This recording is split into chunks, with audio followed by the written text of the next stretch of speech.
Today I had the pleasure of speaking with Jeff Merrow, the newest PASS ERAM liaison. Jeff, welcome. Thanks, Rich. It's good to be here. Jeff, we're just really glad we finally got a chance to get you here. So what is ERAM? So ERAM is the FAA's plan to upgrade the automation at the 20 air route traffic control centers. It stands for the En-route Automation Modernization Program. What exactly does ERAM replace? So basically it replaces host, DSR, eBus, incorporates the functionality of URET. It's really behind the glass for the controllers. It's a major change in the way we do automation. So Jeff, tell us a little bit about your technical background. Okay, so I've worked at an air route traffic control center for about the last 20 years in the automation unit. I have a host background. Before I did spend a year out in the GNAS, and before that I repaired radars in the Army. That's my technical background. And what has your involvement with PASS been over these last 20 years? For about the last 8 years I've worked as the Indianapolis Archie district rep. Before that I worked as the safety rep for the district, and I've also worked as a unit rep for PASS. So I got to tell you, I understand there's some issues going on with the ERAM software. What kind of issues are going on with the ERAM software? Yeah, that'd be kind of an understatement to say there's some issues. The biggest issue right now is the software doesn't work.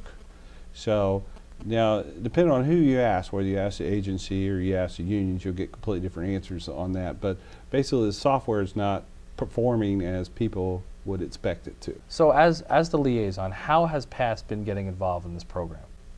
Of course, we want to make sure that our voices are heard, that our employees are represented. So we're getting involved in the highest levels of the program at headquarters. How long before you see the system coming online? Well, it depends on what waterfall you're looking at. The original waterfall. Yeah, we're at least 2 years past the original dates of shutting off the host computer system. So we're definitely past due on getting the system online.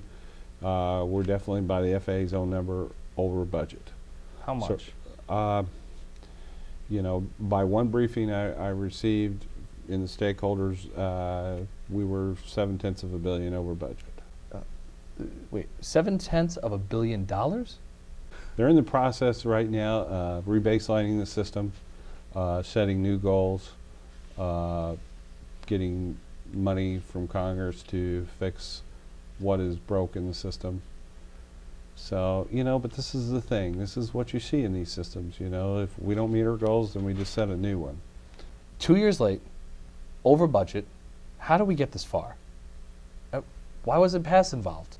I tell you, it is kind of sickening when you think about it. One, you have to say, did we have the opportunity to stop it? So one of the things is to work on the ERAM system was decided that it was de minimis. It was no real change in the way we did our work. And if you look at our contract, we really have very little say in the kinds of technology that the agency will use to accomplish its mission.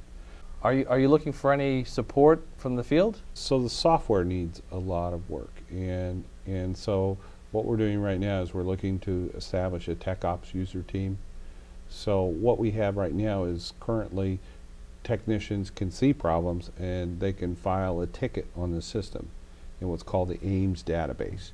But what you have is you have Lockheed Martin, which actually decides what the real problems are, and they generate a PR database.